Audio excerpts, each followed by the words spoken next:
Kusanov is incredible. Help us with the long balls behind.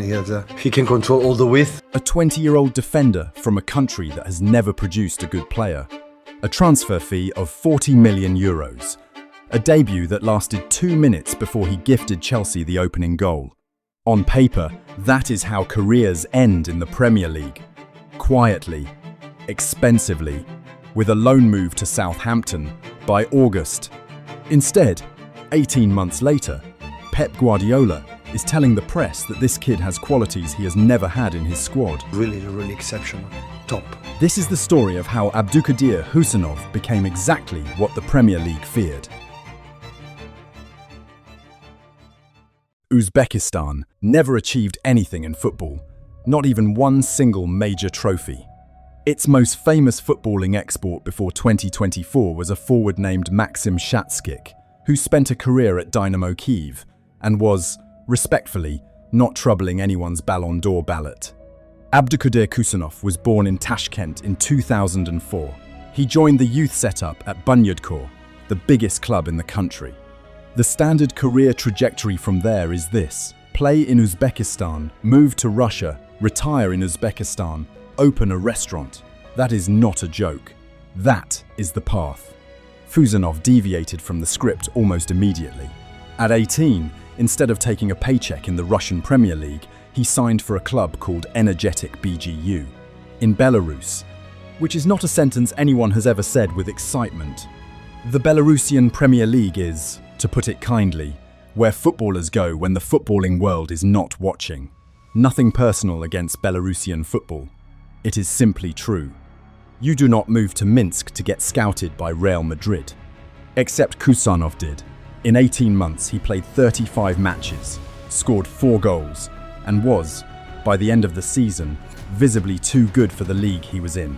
The sort of good where opposing strikers start looking tired 5 minutes into every match because they have already tried everything. In mid-2023, RC Lens in the French First Division went and signed him. The fee was reportedly 100,000 euros. That is not a typo. That is the going rate for a decent used car in Paris. Lens got the first Uzbek player in Ligue 1 history for the price of a Peugeot. Now, Lens is not a random mid-table French club. They had just finished second in Ligue 1 the season before Husanov arrived. So when the 19-year-old Uzbek became a starter almost immediately and scored his first goal against the mighty PSG, the scouts who had missed him the first time started to do the math. The math was unpleasant. Somehow, a player who had been available for 100,000 euros 18 months earlier was now being tracked by Real Madrid, Arsenal, and every Premier League club with a functioning recruitment department. That, in football, is what is known as a catastrophic oversight, the kind of mistake that gets directors of football fired. By late 2024, every Lens match had scouts in the stands from at least 6 Premier League clubs. Real Madrid were sending reports back to Florentino Perez. Arsenal were making phone calls. Newcastle were pricing out bids. Chelsea were, predictably, already planning to overpay. The price had moved from 100,000 euros to a reported 30 million, then 35, then 40. Every decent performance added another 0. Every clean sheet added another interested club. Lens was sitting on a player whose market value was, mathematically speaking, doing what crypto did in 2021. Manchester City, to their credit, moved first. They always do. In January 2025, Manchester City paid a reported 40 million euros plus add-ons for Husanov, 400 times the price Lens had paid 18 months earlier. In football, that is what a successful investment looks like, for Lens, not for City. He signed a 4.5-year deal. He became the first Uzbek player in Premier League history. In Tashkent, there were literal street celebrations. At 20 years old, he was already a national hero. Back home, the government reportedly gave him a car, an actual car, as a gift for signing a contract. On January 25, 2025, Manchester City hosted Chelsea at the Etihad. Pep Guardiola put Kusanov straight into the starting lineup. Premier League debut, top of the table clash. National pride riding on his shoulders. A 20-year-old defender who barely spoke English, stepping out in front of 55,000 people. What could possibly go wrong? 2 minutes in, Kusanov misjudged a defensive play. Chelsea scored. The entire Etihad made the specific noise that 55,000 people make when they have just collectively realised they might have just wasted 40 million euros. Consider the scene. His first touch in Premier League football, for all intents and purposes, resulted in a Chelsea goal. His first 2 minutes at his new club, in front of his new fans. On live television in Uzbekistan, where his parents were watching. The commentators were already reaching for the phrase baptism by fire, which is the polite English expression for this is going to be on YouTube compilations for years. There is a specific kind of career arc that begins this way. It ends, usually, with a quiet loan move to the Championship by the following January. You know the type. The big money signing who never recovers. The boy who was not ready. City rallied. They won the game 3-1. And in the post-match press conference, Guardiola was asked whether he had spoken to Kusanov about the mistake. Pep's answer, delivered with the deadpan of a man who had already decided this was going to work. I have not spoken to him because the player does not speak English. He doesn't speak fluently, I would say, English, but... The entire press room laughed. It was funny. It was also, in hindsight, extremely telling. Because what Guardiola did not say in that moment was that the kid had just spent 88 minutes after the mistake, playing some of the most composed defending the manager had seen from anyone under 22 years old. The mistake was never mentioned again. Not by Pep, not by the coaching staff, not by the players, which, if you know anything about Manchester City, tells you everything. City are many things. Sentimental is not one of them. They do not protect bad investments. They sell them. Kusanov started the next match, and the match after that, and the match after that, because Manchester City had already figured out what the rest of the Premier League was about to find out the hard way. For about 30 years, the Premier League has had a very specific weapon that breaks defences. The striker who runs in behind, Michael Owen in his prime, Thierry Henry, Fernando Torres at his peak, Jamie Vardy winning Leicester a title. The entire league is built around this idea. High lines get punished, deep lines get overloaded. If you cannot defend a runner sprinting toward your goal, you lose. That is the deal. That has been the deal since the Premier League started. Pep Guardiola plays the highest defensive line in the league. It is, by a significant margin, the riskiest tactical setup in European football. It only works if your centre-backs are fast enough to recover. Otherwise, it is suicide. Ruben Dias, for all his genius, is not particularly fast. John Stones is not fast. Nathan Ake is decent. Manuel Akanji is solid. But none of them are the sort of fast that makes Premier League attackers reconsider their life choices. I say fast. Abdulkadir Kusanov is the sort of fast that makes Premier League attackers reconsider their life choices. Guardiola's own. Words on Kusanov, when asked why City signed him, he has specific qualities that we do not have. That is a loaded sentence. A very loaded sentence. Guardiola has managed teams with Gerard Piqué, Dani Alves, Jerome Boateng, Kyle Walker. He has had fast defenders before. What he has just said is that none of them, not one of them, had what this kid has. What Kusanov has is a blend of three things that almost never show up in the same defender. 1. Genuine sprinting speed. Not fast for a centre-back, not fast in the acceleration over 5-yard sense, actually fast. The sort of speed that would make him a winger if he decided to switch. 2. Aerial and physical strength. He is not small, he wins duels. He arrives in tackles with the kind of violence that suggests he is settling a personal grudge. 3. And this is the one nobody saw coming. Composure on the ball. For a 20-year-old from the Belarusian league, he plays out from the back, like a man who has been doing it for a decade. No panicked clearances, no hoofed balls, into the stands. Patient, clean distribution. In February 2025, Manchester City went to Tottenham, Spurs at home, Ange Postecoglou's men playing their frenetic, vertical football. The kind of game that usually eats young defenders for breakfast. Kusanov played 90 minutes, clean sheet. City won 1-0. He walked off the pitch smiling because every single one of his teammates had come over to congratulate him, Guardiola specifically. The kind of performance where, if you were the opposition manager, you spent the car ride home wondering what had just happened to your attack. The Spanish paper AS called it descomunal, which roughly translates to colossal, though the word carries more weight in Spanish. It implies something beyond the normal register, something outsized, something unfair. That is what Premier League attackers have started calling Kusanov in the polite version. The impolite version is not printable in a documentary. The numbers made it worse. By the end of his first full season, Kusanov's top sprint speed was being clocked at over 36 kilometers per hour. That is not a number a centre-back posts. That is a winger's number. For context, Kyle Walker, in his Manchester City prime, peaked around 37.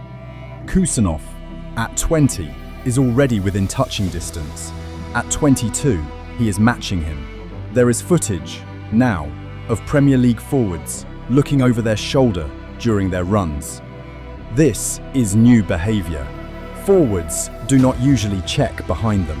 The whole point of being a forward is that you are faster than the defenders. You do not look back. You do not need to.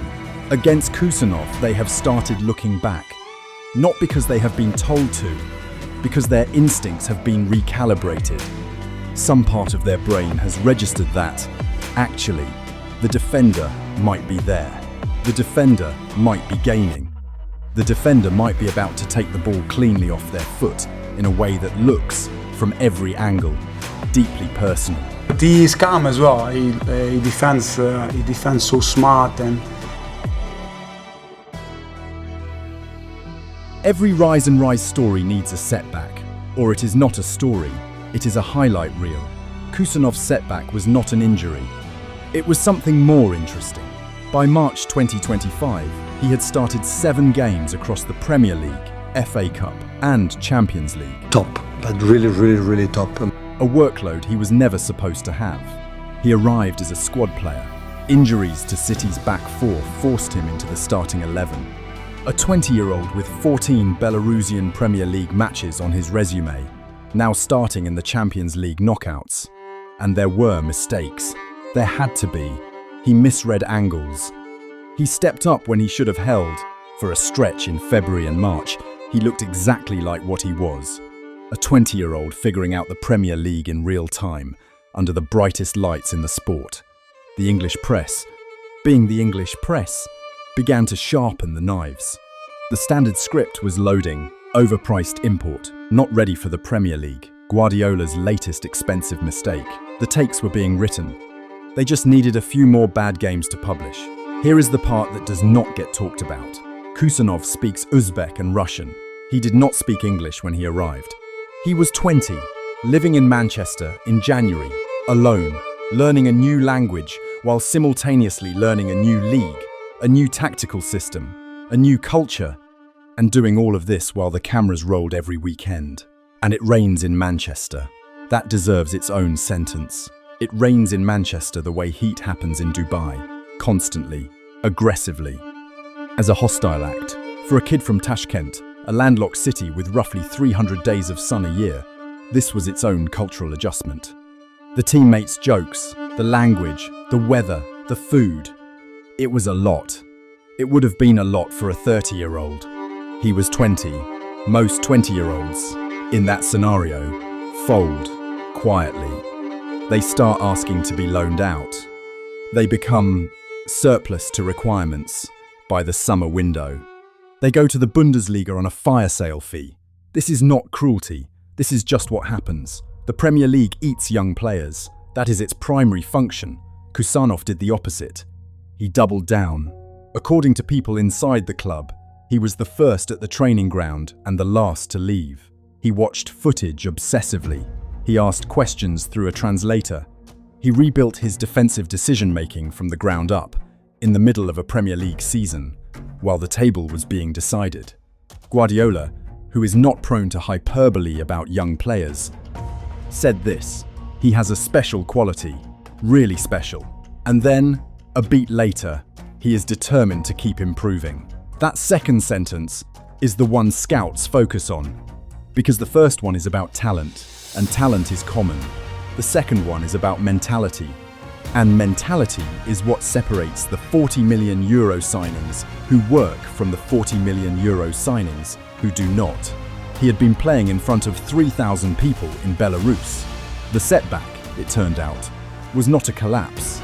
It was a compression, a brief period of pressure that made him denser. The press never got their story. The knives went back in the drawer, and by the start of the 2025 to 2026 season, Kusanov was no longer a prospect.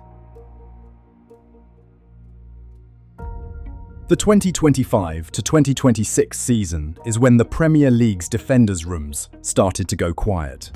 Kusanov, partnered in central defence with Ruben Dias, became something the league had not really seen in a long time. A centre-back who could genuinely outrun wingers. That is not an exaggeration.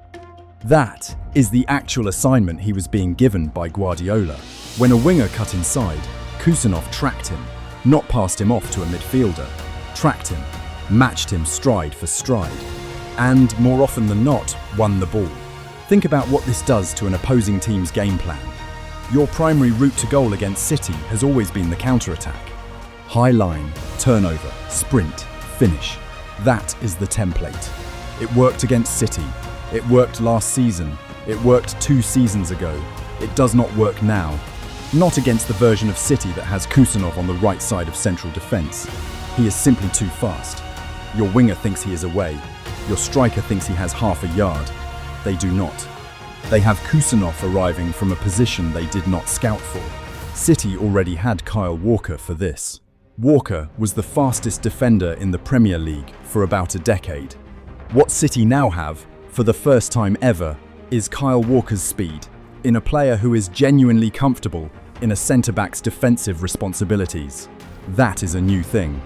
Guardiola said it himself. Specific qualities we do not have. The Premier League's tactical evolution has been, in blunt terms, a 30-year arms race. Strikers got faster. Defenders had to get faster, but there was always a ceiling. The fastest defenders were usually fullbacks. Centre-backs traded speed for height and strength. That was the trade-off. That was the ceiling. Kusanov, at 6'2", is about to break the ceiling. He is tall enough to defend set pieces, strong enough to win physical duels with strikers, and faster than most wingers in the league. The combination is, in the most literal sense, unprecedented at this level. But today, all the long balls they won is fast in the transition, and the ball is really, really exceptional. In 2025, he was named in the IFFHS Asian Team of the Year for the second time. By 22, he had become Uzbekistan's most valuable footballer ever. Not the most expensive, the most valuable. There is a difference, and the Premier League knows it. He won his first European trophy with City, the 2025 to 2026 League Cup. It will not be the last. Because here is the part Premier League clubs have realised, slowly, uncomfortably, and expensively.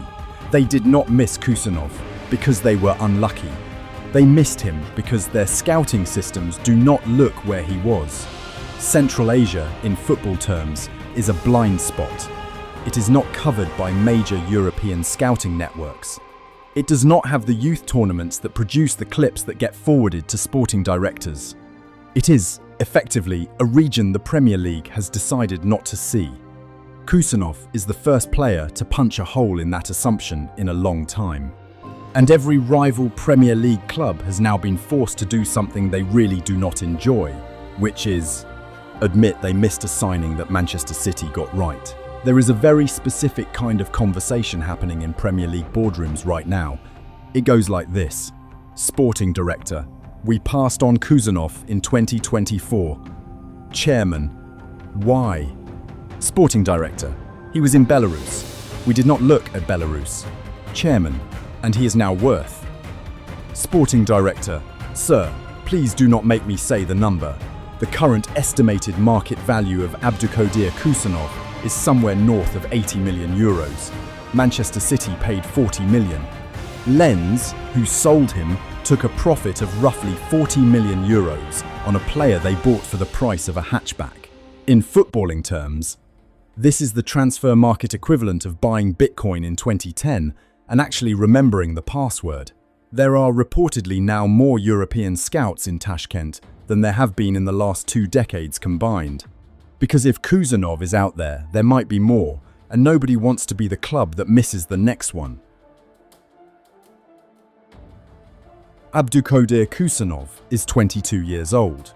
He has a contract at Manchester City through 2029.